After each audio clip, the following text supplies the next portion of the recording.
está diciendo algo, mire, quiero que me sabe, que temo en el orden no es una sugerencia, es un mandato de Dios. Mi tema, te esfuerces y seas valiente. 3 veces se lo pide, hermanos. Aquí en 3 versículos, esfuérzate y sé valiente. Y ahí dice, eso sí, mis hermanos, para poder avanzar, poder llegar al que quedar. Le dicen, que Jehová tu Dios estará contigo a donde quiera que vayas. Te va a ir bien, vas a prosperar, vas a tener éxito, pero te pido que seas fuerte y valiente. Esfuérzate, esfuérzate. Entonces, mis hermanos, no se trata de ahí está la familia, ahí que como vayan saliendo. No, tenemos que preocuparnos y tenemos que esforzarnos para que la familia vaya caminando y que su caminar sea el adecuado, que su caminar sea correcto. Y cuando veamos que la familia se está torciendo, jalémosla nuevamente. Cuando veamos que la familia no quiere congregarse, empujémoslo, esforcémonos.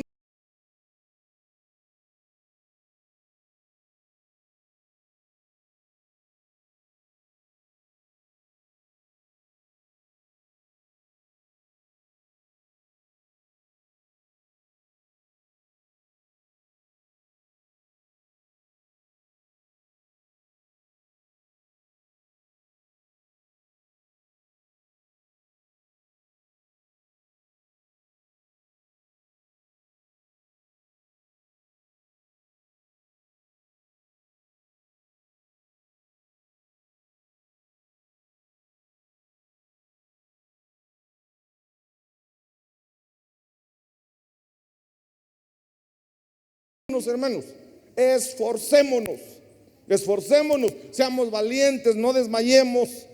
Y entonces Jehová nuestro Dios va a estar con nosotros. Esto también quiere decir otra cosa. Si no nos esforzamos, Dios no está con nosotros, porque aquí está diciendo, si te esfuerzas, si eres valiente, si no desmayas, Dios va a estar contigo. Pero si no lo haces, o sea, un haragán, uno que no le interesa a su familia, no puede decir Dios está conmigo. El enemigo es el que está ahí con él, porque lo está convenciendo que no se esfuerce, que no trabaje, que no haga nada por su familia. Entonces tenemos que esforzarnos por la familia. Ahora, Oseas capítulo 6 verso 3. Miren lo que dice acá. Conozcamos pues. Nos está diciendo, conoce al Señor, conócelo. Pero ¿cómo lo vamos a conocer? Aquí dice, esforcémonos por conocerlo. Esforcémonos por conocer al Señor. Entonces tenemos que conocerlo, sí. Pero entonces no se trata simplemente de voy a ir a la iglesia, me siento, escucho, canto, ahí oigo la palabra, salgo y me voy. No, aquí pide esfuerzo. Esfuérzate por conocer al Señor. Y es que el orden va a ser así. Primero es Dios. Entonces, esfuérzate por conocer a Dios. Esfuérzate por saber cómo es Dios, por conocerlo, por ver cómo es, si es misericordioso, cuánto te ama. Esfuérzate. Pero hermanos, esforzarse entonces va a significar voy a investigar más. Me voy a meter más, voy a esforzarme por conocer a Dios. Pero también en segundo lugar, ya vimos, nos vamos a esforzar por conocer a nuestra familia. Tenemos que esforzarnos por nuestra familia. Tercer lugar, estoy hablando en orden de prioridades. Primero Dios, después la familia y después el trabajo. O sea, no cambies ese orden. No pongas primero el trabajo, después la familia y después Dios. Primero tiene que estar Dios en todo. Primero Dios, luego la familia, luego el trabajo. Entonces, hermanos, tenemos que esforzarnos para mantener ese orden. Entonces aquí nos está hablando de esforzarnos por conocer a Dios. Cuando lo conozcamos, hermanos, cuando de verdad lo conozcamos, vamos a amarlo más y vamos a serle fieles. Entonces, ya entrando al tema, dice Génesis capítulo 48, verso 2. Dice: cuando se le avisó a Jacob diciendo: he aquí, tu hijo José ha venido a ti. Esto es, José se fue a Egipto porque lo vendieron, se fue como esclavo, pero unos veintitantos años después, unos 22 años después, cuando José ya es el gran hombre de Egipto, ya José es un hombre importante. Por el hambre llegan sus hermanos y entonces él se presenta a sus hermanos, manda a llamar a su papá, llega su papá. Y entonces Jacob, el papá de José, vive varios años todavía en Egipto. Pero cuando Jacob ya está a punto de morir, entonces le dicen a José: mira, tu papá está grave, tu papá ya está muy anciano, tu papá en cualquier momento se va. Entonces José, guiado por el Señor, toma a sus 2 hijos y se los lleva, va a buscar a su papá. Y entonces dice que cuando le avisaron a Jacob, le dicen: tu hijo José viene ahí. Entonces dice: Israel es Jacob, ¿verdad? Israel hizo un esfuerzo y se sentó en la cama. Él no estaba enfermo, pero estaba muy anciano. Entonces como que ya no se levantaba, ya solo se la pasaba acostado. Pero cuando le dicen: tu hijo José viene con tus nietos, él hace un esfuerzo. Y hermanos, si esto quedó escrito ahí, es porque nos quieren dar una enseñanza. Ya vimos, Josué dice: esfuérzate y sé valiente. Y Oseas dice: esfuérzate por conocer al Señor, esfuérzate por conocerlo. Entonces aquí empezamos a ver para qué cosas nos tenemos que esforzar. Y entonces aquí tenemos claro: esfuérzate, hermanos. Y nos preguntamos: ¿qué enseñanza nos están dando ahí? Para la familia, ¿qué enseñanza podemos encontrar ahí, mis amados? Esfuérzate por bendecir a tus hijos cada día. Nos está diciendo: esfuérzate por tu familia. Haz un esfuerzo para que tu familia sea una familia de bien, para que tu familia sea una familia que le sirve a Dios, para que tu familia sea una familia conforme al plan de Dios. Entonces empecemos por esforzarnos por bendecir, hermanos, bendecir cada día a nuestros hijos.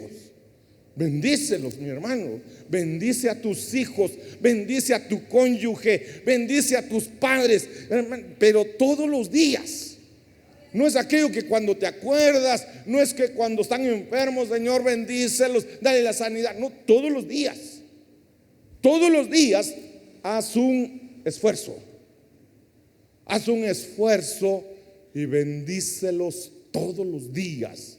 Entonces, número 1, bendecir a nuestros hijos, bendecir a la familia, porque al final los hijos también pueden bendecir a sus papás y los papás a los hijos. Los cónyuges a su cónyuge. Bendigamos a nuestra familia, que nuestra familia sea bendita, pero porque nosotros lo repetimos constantemente. Entonces dice, miren, dice aquí deja claro, ¿verdad? Se esforzó por bendecir a sus hijos. Pero en el verso 20 dice: y los bendijo aquel día diciendo: por ti bendecirá Israel, diciendo: que Dios te haga como Efraín y Manasés. Así puso a Efraín antes de Manasés. Aquí la situación está en que Manasés es el primogénito, es el hijo mayor de José, y Efraín es el segundo. Entonces la bendición de primogenitura le tocaba a Manasés. Pero resulta que Jacob, por revelación de Dios, dice: yo voy a bendecir a Efraín como el primogénito. Aunque no es el primogénito, a él le voy a dar la bendición de primogenitura, porque ese era el plan de Dios. La cosa es, tenemos que tener ese discernimiento para saber qué tipo de bendición darle a cada hijo, mis hermanos. Tenemos que saber. Miren, si tienes que preguntarle al Señor: Señor, ¿en qué te va a servir mi hijo? Tal vez el niño trae ya sus aptitudes para tocar instrumentos, para tocar el piano, para qué sé yo, para la trompeta, para el saxofón, para la batería. Y tal vez nosotros empezamos a bendecirlo. Yo bendigo a mi hijo porque él va a ser evangelista. Pero el Señor me está mostrando que lo primero que tengo que hacer es bendecirlo para que sea un adorador. Entonces tenemos que tener ese discernimiento. Muchos padres, por ejemplo, bendicen a sus hijos, tal vez según ellos los están bendiciendo, pero empiezan a decirle al hijo, dice, tú vas a ser abogado, así como yo soy abogado. Y el pobre patojo lo que le gusta es la medicina.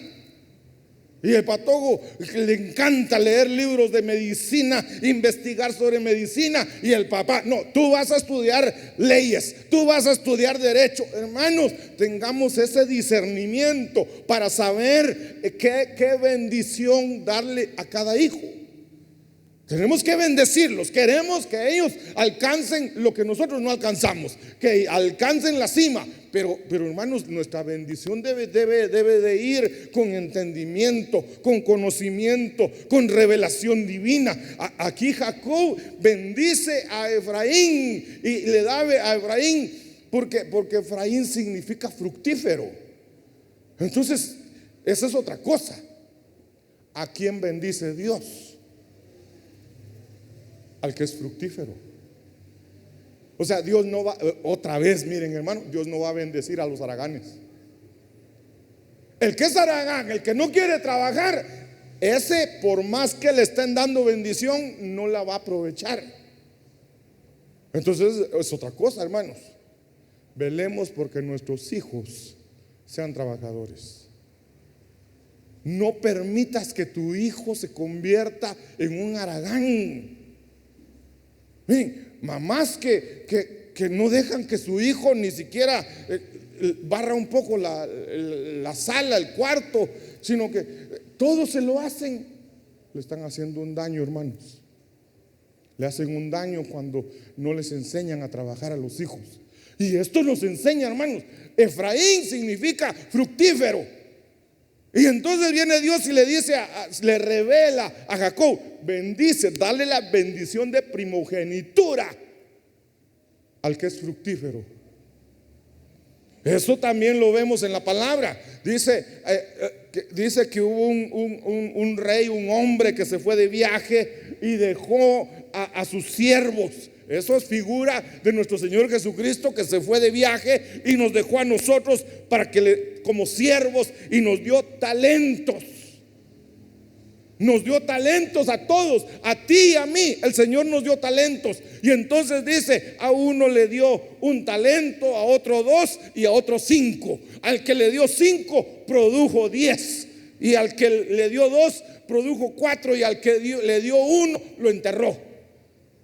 Y entonces el que tenía 10 le dijo, buen siervo, fiel, entra en el gozo de tu Señor. En lo poco fuiste fiel, sobre mucho te pondré.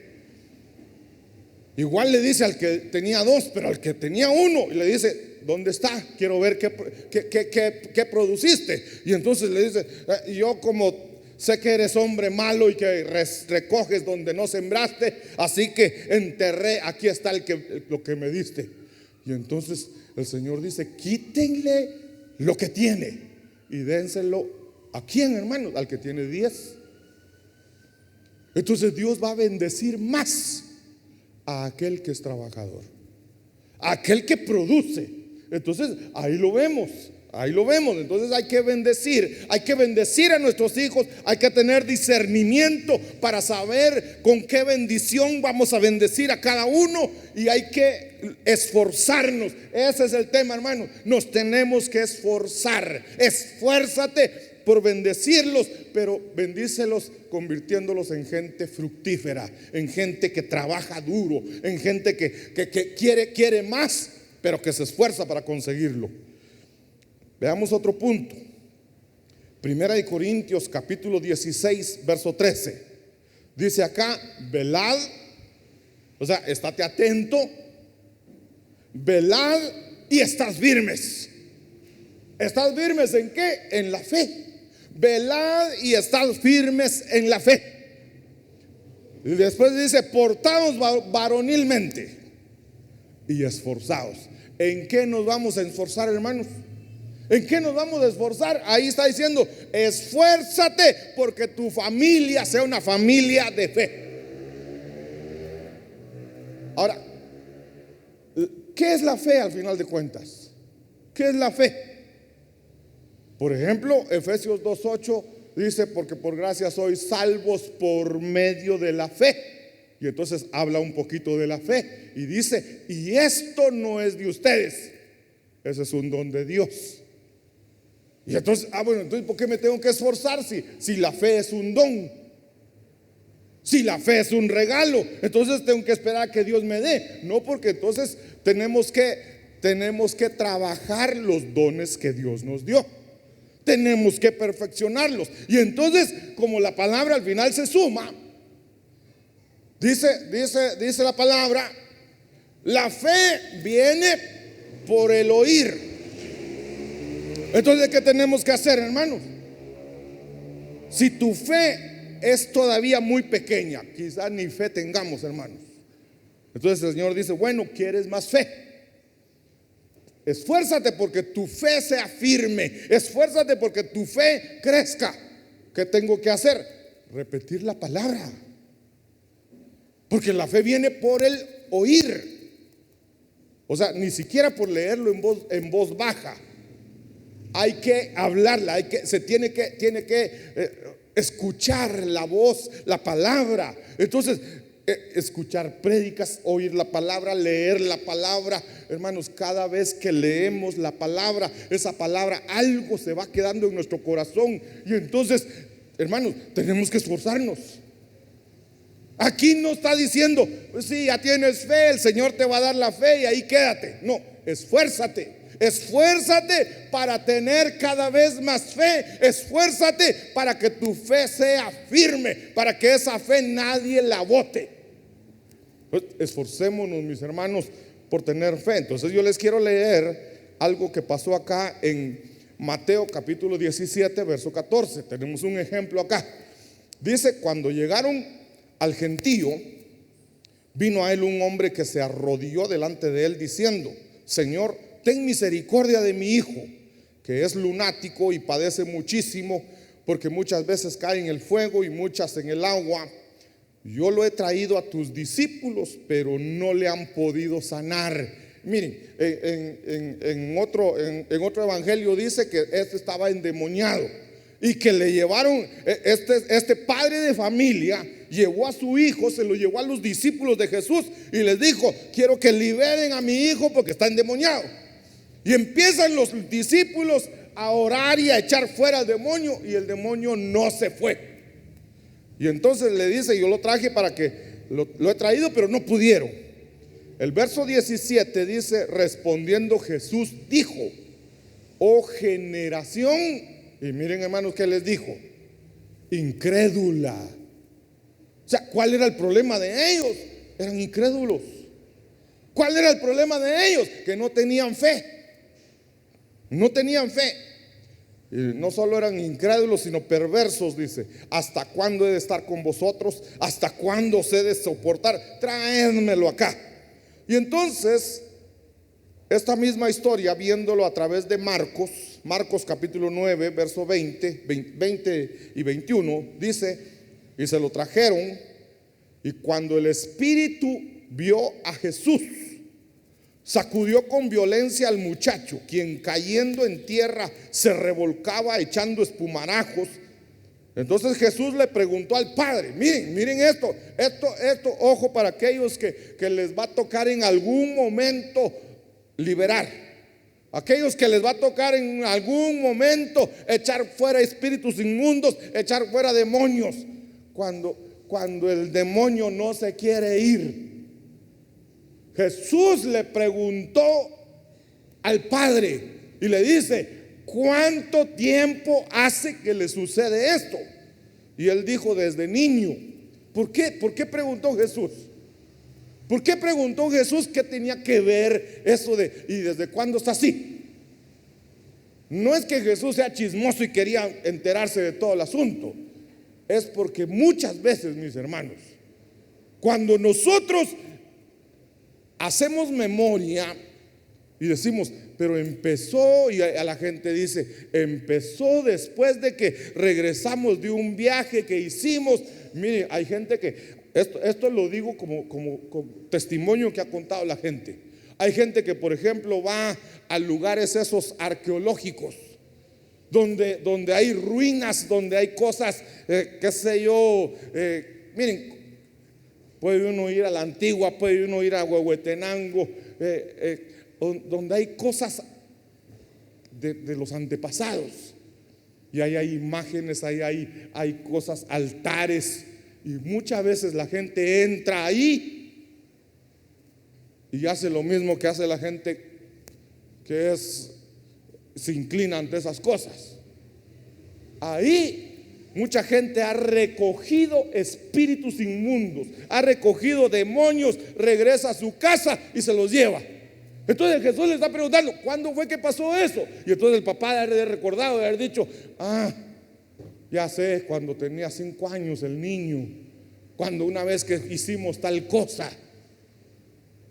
Eso nos ayuda, hermanos, porque entonces ya la gente le dice al que está orando, es que, miren, por ejemplo, aquel otro que se fueron de viaje a otro país y allá vieron un cuadro, como un adorno, un centro de mesa, lo vieron muy bonito. Y la pareja dice, ¡ala, qué bonito esto! Dice la señora, yo me lo quiero llevar. Y el esposo le dice, vaya, llévatelo pues. Y lo pagó y se lo llevaron. Hermanos, este es un caso real. Se lo llevaron a su casa, lo pusieron como centro de mesa. Ahí cada vez que comían, ahí estaba el adorno.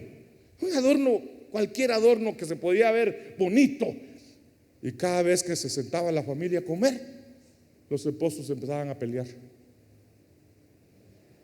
Y no lo notaron, ¿verdad? Solo sabían que peleaban y pasó el tiempo, y cada vez a comer y a pelear, a comer y a pelear. Entonces un día la esposa dice, no, yo necesito que el pastor venga porque que nos ministre. Y entonces lo invitaron a comer y le contaron, pastor, fíjese que cada vez que ya nos dimos cuenta que cada vez que nos sentamos a comer es para pelear. Y el pastor les empezó a hacer preguntas, cómo era, qué pasaba. Y de repente les pregunta, ¿y desde cuándo está eso? Entonces ellos empezaron así como que, ¿cuándo fue? ¿Cuándo fue? Entonces uno dice, ya sé, le dice, fue después de que regresamos del viaje que hicimos a tal país. ¿Y qué pasó allá? Pues fíjese, pastor, que esto que trajimos, lo trajimos de allá, le dice. Entonces empezaron a buscar en Google qué significaba ese adorno.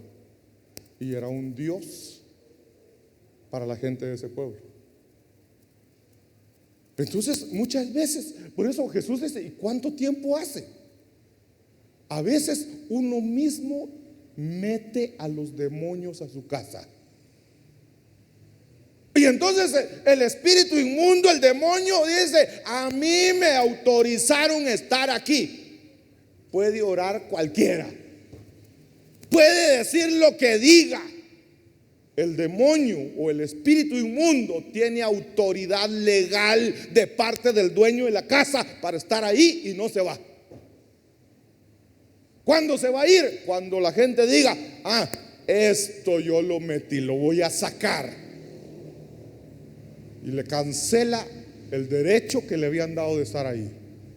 O sea, no se metió a la fuerza, lo metieron. Pero entonces viene este hombre y le dice, en el verso 23, Jesús le dijo, si puedes creer, al que cree todo le es posible. E inmediatamente el padre del muchacho clamó y dijo, creo, ayuda mi incredulidad. ¿Qué pasaba con él? No creía. Cuando uno busca el original, ayuda mi incredulidad, es ayúdame porque yo no creo, ayúdame porque yo no tengo fe. Pero, hermanos, necesitamos esforzarnos porque la fe en la casa crezca, porque la fe en la casa sea firme, que se fortalezca y que toda la familia, no solo el papá, no solo la mamá, no, hermanos, que toda la familia, los padres, los hijos tengan fe. Pero ya sabemos cómo crece la fe, hermanos. ¿Cómo podemos fortalecer la fe? Oyendo palabra, oyendo la palabra pura, leyendo la Biblia, escuchando prédicas, escuchando testimonios, congregándonos. Entonces así la fe se va fortaleciendo. Y sigue diciendo en el verso 28: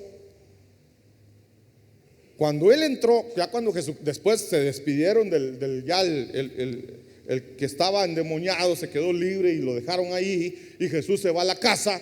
Y entonces dice, cuando entró en casa, sus discípulos le preguntaron aparte: ¿por qué nosotros no pudimos echarle fuera?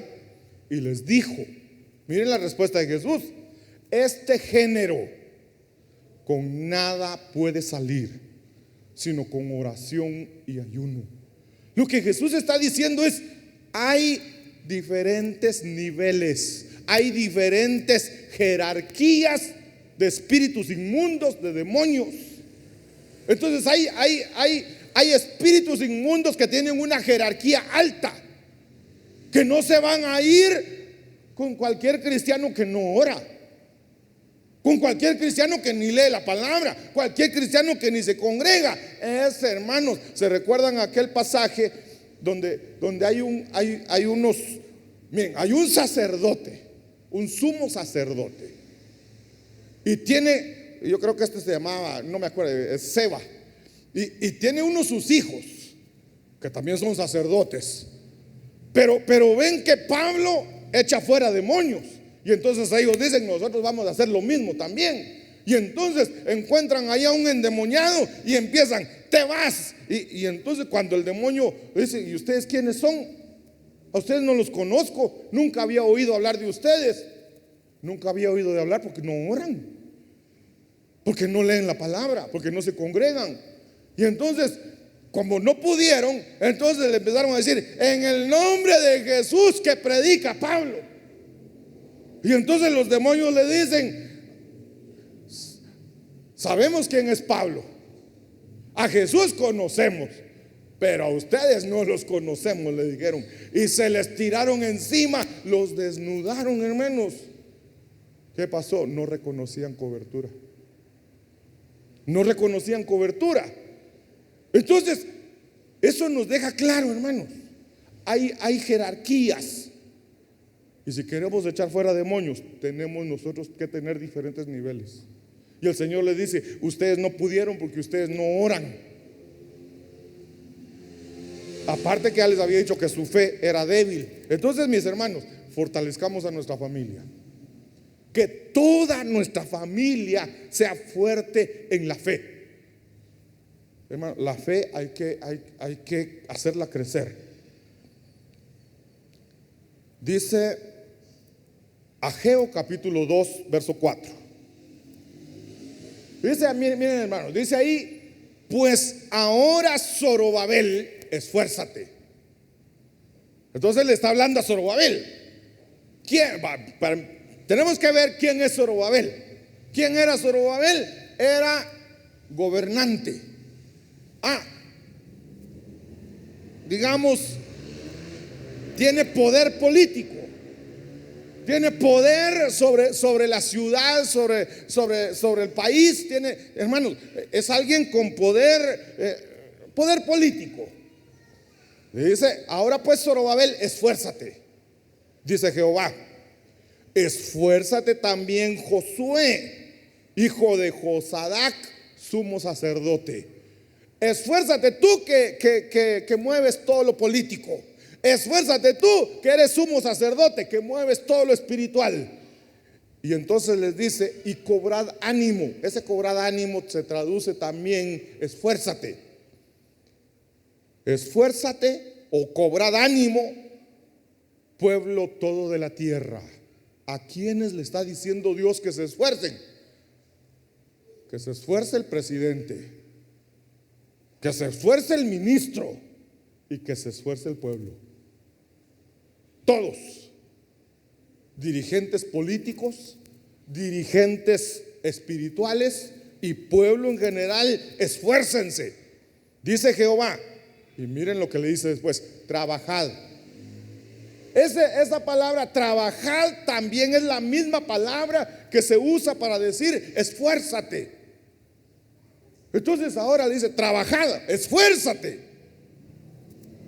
porque yo estoy con vosotros, dice Jehová de los ejércitos. Entonces le está diciendo a todos los estratos sociales, gobernantes, líderes religiosos, pueblo, y a todos: esfuércense. Y les dice: porque yo estoy con vosotros. Entonces dice en el verso 8: mía es la plata y mío es el oro, dice Jehová de los ejércitos. La gloria postrera de esta casa será mayor que la primera, ha dicho Jehová de los ejércitos, y daré paz en este lugar, dice Jehová de los ejércitos. Entonces miren, ¿qué tenían que hacer ahí? Esfuérzate por trabajar. Trabaja. ¿Qué estaba pasando en ese tiempo? El templo estaba derribado, estaba destruido, lo habían quemado, y la gente, nadie se preocupaba por restaurar el templo. Entonces lo que está diciendo aquí es: esfuérzate, trabaja duro, esfuérzate por restaurar tu casa. Esfuérzate por restaurar. Miren, en una casa, hablando la familia, hay fisuras, hay rajaduras, hay problemas en la casa. Que estos dos patojos se la pasan peleando, no se llevan bien. Entonces dice: esfuérzate por restaurar eso. Esfuérzate por restaurar tu matrimonio. Esfuérzate por restaurar, la confianza que se perdió. Esfuérzate por recuperar tu familia. Esfuérzate. Esfuérzate. Tu familia se está hundiendo y no haces nada. Esfuérzate. Esfuérzate porque tu familia sea restaurada, que tu familia se vuelva a levantar, que tu familia vuelva a estar estable otra vez. Entonces ya llevamos 3. ¿Se recuerdan de los primeros 2?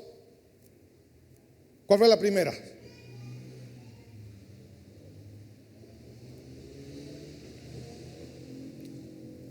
Si se recuerdan, no. Ni yo tampoco. Avancemos mejor. No, les voy a decir aquí: esfuérzate por mantener la fe. Esa era la número 2. La número 1: esfuérzate por bendecir a tu familia, bendecir a los hijos. Entonces, número 1: esfuérzate por bendecir. Hermanos, el Señor nos puso para bendecir. Esfuérzate por bendecir. Esfuérzate porque haya fe en tu casa. Esfuérzate por restaurar tu casa. Y ahora, Josué capítulo 1, verso 8. Le dicen aquí a Josué: nunca se apartará de tu boca este libro de la ley, sino que de día y de noche meditarás en él. Hermanos, aquí hay varias cosas varios puntos que podemos ver. Llevábamos 3, entonces la número 4 sería: esfuérzate porque la palabra de Dios siempre está en tu boca. Esfuérzate porque constantemente de tu boca salga palabra de Dios, que de tu boca solo salga la buena palabra de Dios. Y entonces Pablo dice: hablad entre vosotros. ¿Cómo? Con salmos, con himnos, con cánticos espirituales. Hermanos, cuidemos nuestra boca. ¿Qué palabras salen de nuestra boca? ¿Qué es lo que hablamos constantemente? Alguien podrá decir: no, pastor, yo sí, malas palabras, no sale ni una sola mala palabra de mi boca. Conozco gente que no dice ni una sola mala palabra, pero sus palabras son ásperas. Apúrate, hombre, sos bien lento. Otro todavía sos bien bruto, ¿va? Entonces, nunca se apartará de tu boca este libro de la ley. Número 5, meditarás en la palabra día y noche. Entonces, cada vez que hablo, tiene que salir palabra de Dios en mi boca. Hermano, cada vez que hablamos, bendecimos, porque la palabra de Dios es bendita. Pero después, cuando estoy callado, no significa que la palabra de Dios se fue de mí. Estoy meditando en la palabra. Estoy pensando en lo que leí, en lo que dije. Y entre más meditamos, esa palabra se va quedando aquí en nuestro corazón. Cada vez que meditamos, esa palabra se queda aquí, se hace rema. Y nuestra fe se fortalece. Eso va de la mano, hermanos. Entonces dice, sigue diciendo, para que guardes y hagas conforme a todo lo que en él está escrito. Entonces, número 6 sería: esfuérzate por obedecer la palabra, por practicar la palabra. Seamos hacedores de la palabra. Y entonces dice el verso 9: mira que te mando que te esfuerces y seas valiente. No temas ni desmayes, porque Jehová tu Dios estará contigo donde quiera que vayas. Porque alguien podría decir: pero allá no dice que se esfuerce en que no se aparte la palabra de su boca. Es que primero dio todos los puntos y después dice: mira que te mando que te esfuerces. ¿En qué? En que la palabra no se aparte de tu boca.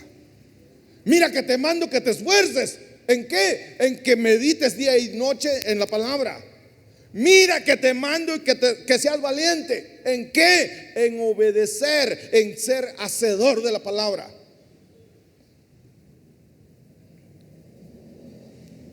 Y entonces, si nosotros hacemos eso, el Señor va a estar con nosotros. Si el Señor está con nosotros, vamos a tener éxito en todo lo que hagamos. Nuestra familia va a ir por buen camino. Nuestra familia va a ser una familia que Dios la va a proteger. Porque Dios va a decir: esta familia, la palabra, mi palabra está en su boca. Andan meditando en la palabra, son obedientes a mi palabra. Los voy a bendecir, los voy a guardar, los voy a proteger. Voy a enviar a mi ángel que acampe alrededor de ellos. Hermanos, esto lo dice la palabra, hermanos. Entonces, otro punto. Miren que ya llevamos 6. Proverbios capítulo 5, verso 10. Dice la palabra: no sea que se sacien los extraños de tus bienes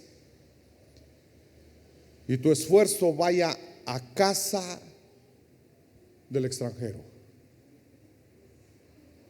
Ten cuidado. Miren, para entender esto tendríamos que ir y leer los 9 versículos que están antes. Esos 9 versos están hablando: cuídate de la mujer extraña. Está hablando: cuídate del pecado, cuídate del adulterio, cuídate de la fornicación, cuídate de que tu trabajo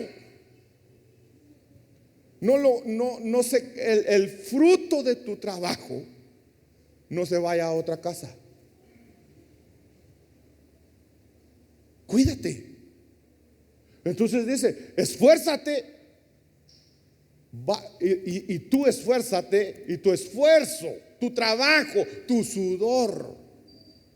Esa palabra esfuerzo da a entender así como que el olor de tu piel no se vaya a otro lado. ¿Por qué? Porque cuando nosotros trabajamos, sudamos, y ese sudor es ese trabajo duro. Si no tenemos cuidado, ese trabajo duro va a ir a parar a otro lado. Entonces hay gente, mis hermanos, hay gente que se va a trabajar duro, el día de pago recibe su pago. Aquí no hay ninguno, gracias a Dios, pero recibe su pago y se va a la cantina, se va a los bares a gastar. Llevó su sudor, su trabajo, su esfuerzo, lo llevó a otro lado. Ten cuidado, mi hermano. Yo no hago eso, yo no fumo, no tomo. Lo único que me gusta es ir a comer tacos. Se va a echar los tacos y a su casa no lleva dinero.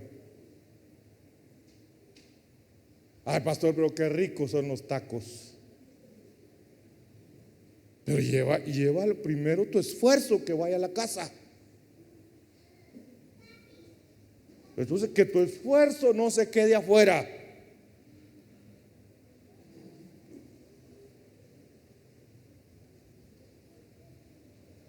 Segundo libro de Samuel, capítulo 10, verso 12.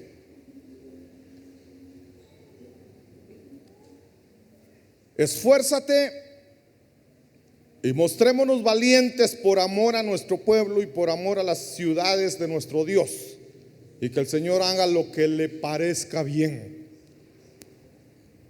Esfuérzate. Aquí está hablando de guerra. Ahí es literal, hermanos, ahí es literal. Van a ir a pelear contra el enemigo. Pero entonces le dice: esfuérzate y preséntate así valiente. No te vayas a presentar con miedo, temblando. No. Si te vas a ir a mostrar al enemigo, haz el esfuerzo de que nos vean valientes, de que nos vean que no tenemos miedo, de que nos vean que los vamos a matar, que los vamos a destruir, porque no le tenemos miedo. ¿Por qué? Porque el Señor está con nosotros. Eso lo podemos ver cuando David mató a Goliat. Salía Goliat y todo el ejército, hermanos, todo el ejército de Israel retrocedía y temblaban de miedo y se asustaban, se paralizaban. Hasta mi boca se me paraliza. Pero llega David y se los queda viendo. Sale el gigante y ahí mira el ejército y todo el ejército huyendo. Y David: ¿y aquí qué pasa? ¿Aquí qué onda? Es que no ves ese gigante que sale en la mañana, sale en la tarde a amedrentarnos, a asustarnos y nos está retando para que uno de nosotros vaya y se enfrente a él. Pues si quieren yo lo hago, Y cuando viene el gigante, ya cuando David va a pelear, el gigante lo menosprecia y le dice: vienes a mí con palos, como que si fuera un chucho con un chucho que vas a pelear. Y le empieza a decir: daré tu carne a las fieras del campo y que te haré pedazos, que te voy a destruir. Y David le dice: tú vienes a mí con espada, con lanza, con jabalí, pero yo vengo en el nombre de Jehová de los ejércitos, en nombre de Jehová de los escuadrones del ejército de Israel, a quien tú has provocado. Y le dice todavía: yo te cortaré la cabeza. Entonces David se presenta sin miedo. David presenta sus credenciales y dice: yo no vengo en nombre propio, yo vengo en nombre de Jehová, y Jehová está conmigo. Tú no tienes quien te proteja, a mí me protege Dios. Entonces eso está diciendo aquí: esforcémonos. Si nos vamos a presentar a la batalla, si vamos a ir a la guerra espiritual, no vayamos con miedo. Presentémonos valientes, esforcémonos. Entonces hay batalla espiritual, mis hermanos. Hay batalla espiritual, pero no le tengas miedo al enemigo, porque el Señor ya los derrotó. El Señor ya derrotó a los enemigos que quieren destruir a tu familia. El Señor está contigo. El Señor te da la victoria. Esfuérzate y da la cara y enfréntate al enemigo en el nombre de Jesús. Y no me enojen a la gran.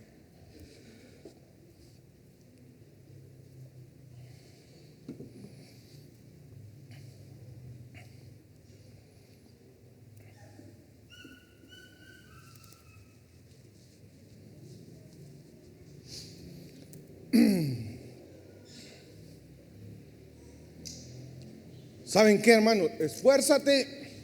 O sea, si vamos a ir a la guerra espiritual hay, mis hermanos, hay batalla espiritual. Pero ¿qué nos dice el Señor? O sea, ¿qué nos dice el Señor para que podamos ir nosotros así, valientes y fuertes? Porque aquí solo dice, muéstrate valiente. Ay, sí, pero ¿y qué hago? Entonces, ¿qué nos dice el Señor? Efesios capítulo 6. Toma toda la armadura de Dios, porque tu lucha no es contra carne y sangre. Tu lucha no es contra la gente, tu lucha no es contra tu cónyuge, tu lucha no es contra tu suegra, tu lucha no es contra los hijos, tu lucha es contra espíritus de maldad. Entonces toma toda la armadura de Dios. ¿Y qué armadura hay que tomar? Tomad el escudo de la fe. Ya vimos, esforcémonos en la fe. Tomad la espada de la palabra, que la palabra esté siempre en tu boca. Como que Efesios 6 es el resumen del tema que estoy dando hoy, ¿verdad? El escudo de la fe, la espada de la palabra, el cinto de la verdad. Actúa con justicia, el escudo de la justicia.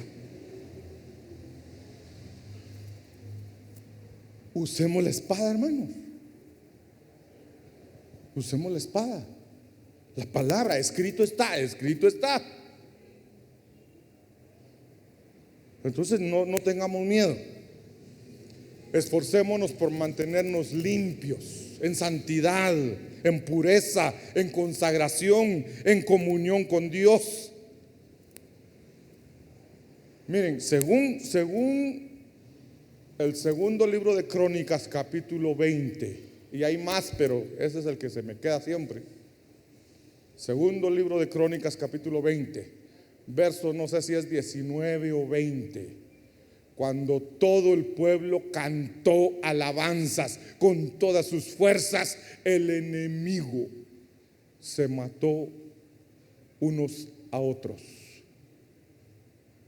Y entonces después de eso el pueblo de Israel llega al campo de batalla y encontró a todos muertos, con un gran botín.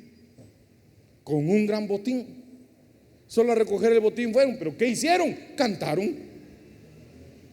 Entonces, ¿qué tenemos que hacer nosotros para mostrarnos valientes en la batalla? Cantemos, hermanos, cantemos con gozo, cantemos con júbilo, adoremos, dancemos, gritemos, que al Señor le gusta que le cantemos con gozo, con alegría, con júbilo.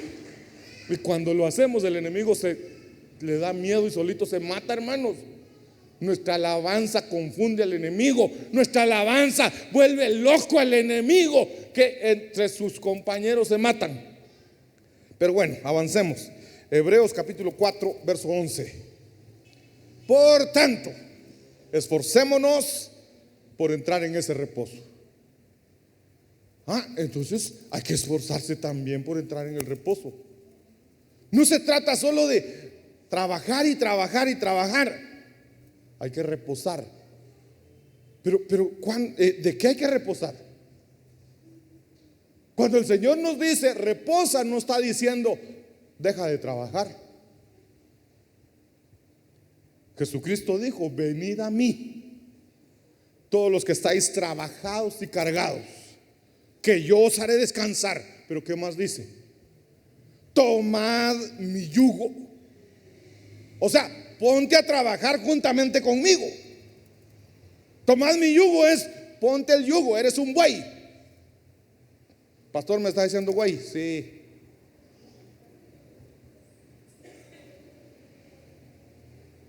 Ponte mi yugo. Jesucristo tiene a un lado el yugo, el palo ese que une a los dos bueyes. Él es el buey mayor, es el buey adulto, es el buey con experiencia. Y entonces dice: tú que eres un buey que empiezas a servir, te voy a enseñar a trabajar. Tráeme tu carga, dámela a mí, descansa, pero ponte mi yugo. No te vas a quedar sin hacer nada. Ponte a servir, pero con mi yugo, porque mi yugo es fácil y ligera mi carga. Entonces venimos al Señor y Él nos hace descansar. nos va a dar reposo. Entonces, mis hermanos, dice, no sea que alguno caiga siguiendo el mismo ejemplo de desobediencia. Tomad mi yugo, hermanos. Trabajemos, pero entonces, ¿qué es? ¿Qué es eso? Van a haber cosas que nosotros no podemos hacer. Lo que nosotros podemos hacer, hagámoslo. Van a haber cosas en las que, van a haber situaciones en las que vamos a darnos cuenta y vamos a decir, aquí ya no puedo hacer nada, aquí solo un milagro de Dios. Y entonces decimos, Señor, yo voy a reposar en ti, ya hice todo lo que tenía que hacer, ahora te toca a ti, Señor. Yo voy a reposar, yo voy a descansar en ti, yo voy a poner mi confianza en ti, y ahora a ti te toca obrar. Y entonces el Señor hace lo que nosotros ya no podemos hacer. Dice Éxodo capítulo 17, verso 12: pero las manos de Moisés se le cansaban. Moisés está en un monte, el pueblo de Israel está peleando ahí abajo, y entonces Moisés tomaba la vara, y mientras Moisés tenía las manos arriba, el pueblo de Israel vencía. Pero ya tener las manos así todo el tiempo, hermanos, se le cansaban las manos, y poco a poco las iba bajando, las iba bajando. Cuando ya bajaba las manos, el pueblo de Israel comenzaba a perder la batalla. Entonces dice acá, pero las manos de Moisés se le cansaban. Entonces tomaron una piedra y la pusieron debajo de él, y se sentó en ella, y Aarón y Hur le sostenían las manos, uno de un lado y el otro del otro. Así estuvieron sus manos firmes hasta que el sol se puso. Así ganaron la batalla. ¿Qué significa eso? Moisés llegó un momento que ya no pudo mantener sus manos en alto, ya no pudo sostener la vara, ya no podía. Entonces, cuando bajaba las manos, el pueblo perdía la batalla. Entonces dijeron, pongamos una piedra, pongamos una roca. La roca es Cristo. Entonces ahora que Moisés se suba a la roca, que Moisés descanse en la roca, porque la roca es Cristo. Entonces, venid a mí todos los que estáis cansados y cargados, y yo te voy a hacer descansar. Siéntate sobre la roca. Deja ahora que la roca haga su trabajo. Eso es lo que está diciendo, hermanos. Pongamos toda nuestra esperanza, toda nuestra confianza en Cristo. Cuando ya no podamos, recordemos que Cristo es nuestra roca, a donde podemos llegar y depositar toda nuestra carga, nuestro cansancio, y decir, Señor, ahora yo ya no puedo, es tu turno, Señor. Pero no le voy a decir, Señor, ahí te encargas tú, yo voy a ir a dormir. No, hermano, tú haz lo que te toca hacer. Esfuérzate, esfuérzate, esfuérzate y sé valiente. Esfuérzate y sé valiente. Así que en el nombre de Jesús, ¿cuántos vimos? ¿Quién llevaba la cuenta? 9 cosas en las que tenemos que esforzarnos. 11 tienes tú. Yo me perdí en algún lado entonces. La número 9, esfuérzate. Mejor empecemos de principio. Tengo 4 minutos para el repaso. Bueno, yo empecé. Vamos a ver. Si tomamos en cuenta esta, sí. Esforcémonos por conocer al Señor. Y esforcémonos por conocer a nuestra familia. Ahí sería 10 y 11. Pero yo había tomado en cuenta desde acá. Esforcémonos por bendecir a nuestra familia, a nuestros hijos. La número 2 era esforcémonos por que tengamos fe, que toda nuestra familia tenga fe. La número 3, esfuérzate por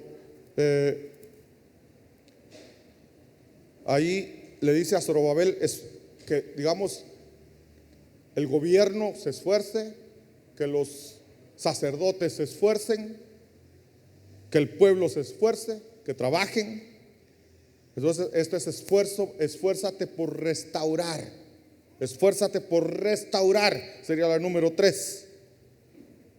La número 4, esfuérzate porque en tu boca esté la palabra de Dios. Número 5, esfuérzate por meditar día y noche en la palabra. La número 6, esfuérzate por obedecer la palabra. Número 7, esfuérzate porque el producto de tu fuerza, que tu esfuerzo, que tu sudor se quede en tu casa, que no se vaya a manos extranjeras. Número 8, esfuérzate por conocer las estrategias de guerra espiritual. La número 9 que yo tenía, esforcémonos por entrar en el reposo. Si a eso le sumamos las primeras 2, esfuérzate por conocer a Dios, esfuérzate por conocer a tu familia, serían 11. Pero la cosa es, esforcémonos, hermanos. No se trata, mis hermanos, no se trata de que voy a dejar que a ver qué camino agarra mi familia, a ver qué hace. Yo ya los engendré, yo doy el gasto. Lo demás hay que vean ellos qué hacen. El Señor dice, esfuérzate, esfuérzate y esfuérzate. Inclina tu rostro. Yo quiero que meditemos, mis hermanos, no solo los padres, sino también como hijos, como hermanos, como cónyuges. ¿Qué tanto nos hemos esforzado? ¿Qué tanto esfuerzo hemos hecho para que nuestra familia sea próspera? Para que nuestra familia vaya por buen camino. ¿O habrá que restaurar? ¿Habrá algo que hay que restaurar, hermano? Si es así, dile: Señor, yo me voy a esforzar por restaurar esa relación, por restaurar esa confianza, por restaurar ese gozo en la casa. Quizá el enemigo se ha metido y hay mucho pleito en casa. Hay solo enojo, solo gritos. Hay que restaurar eso. Hay que restaurar eso, porque la casa debe ser un lugar lleno de amor, lleno de paz, lleno de gozo, de alegría. En la casa debe haber paz y debe haber reposo. Así que esforcémonos. Primero, esforcémonos por conocer cómo está nuestra casa. Porque no, mi casa está bien. No, esfuérzate por revisar si realmente está bien. Esfuérzate para ver si no hay alguna fisura, si no hay alguna grieta que restaurar. Y entonces, una vez descubierto cuál es el problema, cuál es la situación, cómo está mi casa, antes de que mi casa se hunda, esforcémonos, esforcémonos. Gracias, papito amado, gracias, Señor, por tu hermosa y preciosa palabra. Sella esta palabra, Señor, en cada corazón, y que cada uno de nosotros se comprometa delante de ti a esforzarse por sacar adelante a la familia, para que nuestras familias sean familias prósperas, para que nuestras familias sean familias exitosas, porque tú lo has prometido, Señor. Pero nosotros tenemos que esforzarnos. Tú lo has pedido, Padre bendito. Así que en el nombre de Jesús, Jehová te bendiga y te guarde. Jehová haga resplandecer su rostro sobre ti y tenga de ti misericordia. Jehová alce sobre ti su rostro y te dé paz. Amén, amén y amén. Dios les bendiga, mis hermanos.